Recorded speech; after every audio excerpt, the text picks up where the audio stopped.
Hi everybody and welcome back to the channel. So in this week's video, I'm going to talk about the less is more approach to photography and how leaving elements out of a composition can actually lead to better photos and also enable you to go a bit more minimalistic with your shots.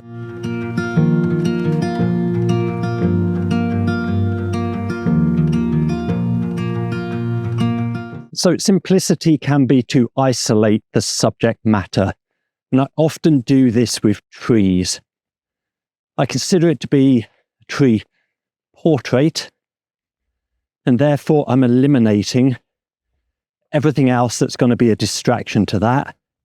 So it's absolutely obvious what the subject is. Now, of course, as with any kind of portrait, you could do single or group shots. Generally with trees though, if I'm going for this more simplistic approach, 2 is probably my maximum, but solo trees I think work a lot better. So when it comes to the placement of the tree, and you're going to see this in a minute when I show you one of the compositions, I generally put the tree in the middle of the frame, but I experiment with the horizon line. And sometimes I really like to give a sense of scale by putting a low horizon, and then around the top of the tree you have a nice big space for the sky, which allows the tree portrait to breathe.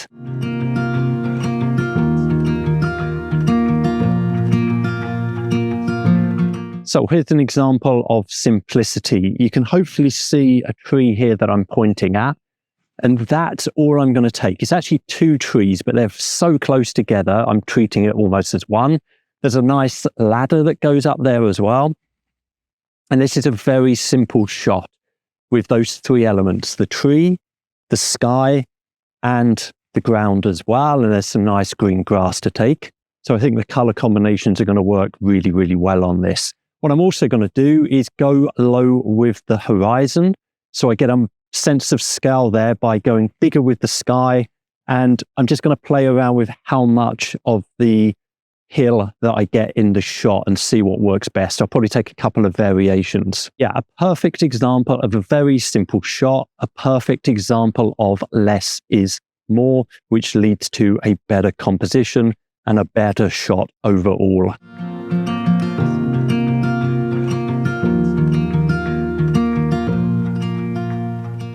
And when it comes to other objects, like man-made objects within the landscape, then I generally are going to put that subject to the left-hand side or sometimes to the right-hand side.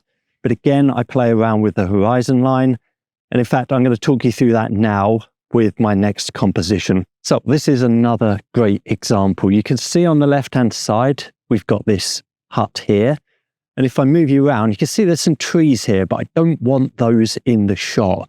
What I'm looking to do is get the hut, and then you can see there's a nice curve of the hill, which I really, really like. So when I'm looking at this composition here, I'm going to have the hut on the left-hand side, lots of space around it. Again, I'm going to play around with the horizon, maybe go a bit lower, go a bit higher to see what I get, and then give all of that space to the hill that sweeps up. Again, just 3 primary objects: the hut, the sky, the grass, and that is it. What I like about this is the hut is also facing towards the slope, and therefore you can get the impression of someone actually being in that hut, looking out over the horizon, trying to spot birds. It's probably a bird spotter's hut, isn't it, now I think about it, rather than a hunter.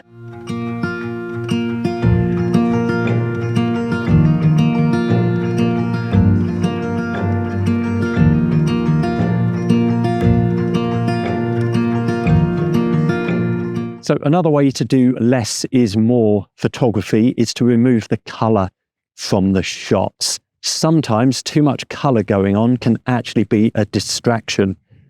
And you would have seen, if you saw my video with snow, that I started experimenting with black and white shots of trees, which I think worked really well with the snow. But I'm going to show you a couple of shots in a minute that I've done just recently where there wasn't snow.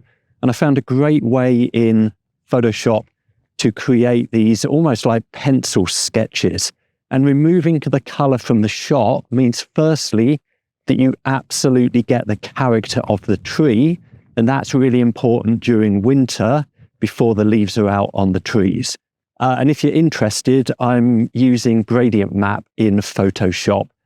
Now, I don't do editing videos, so I'm sure you'll be able to find something on YouTube that shows you how to convert to black and white using gradient maps.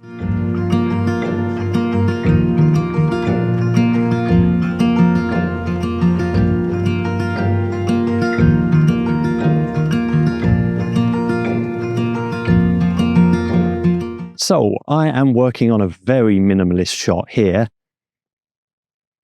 Green grass and the hill, blue sky, but the most important element are the buzzards. Now, this area that I am in, there's always so many buzzards flying around, and they were, because they've gone, but they were hovering above, obviously looking to catch something, and that's what I've been waiting around to do.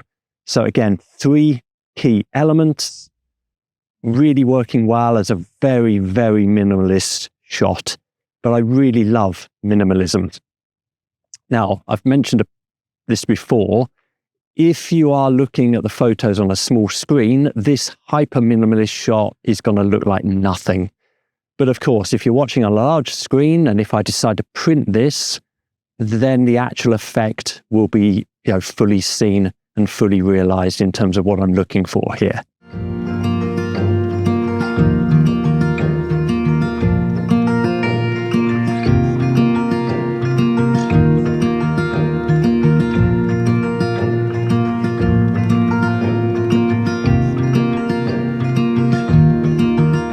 The other thing about less is more photography is that you are, particularly with minimalism, leaving a lot to the viewer's imagination.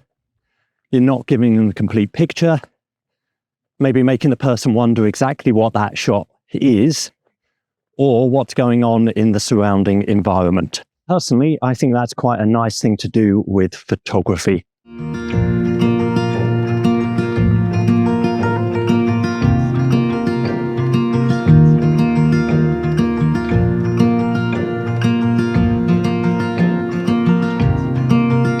Such a beautiful day and pretty warm now.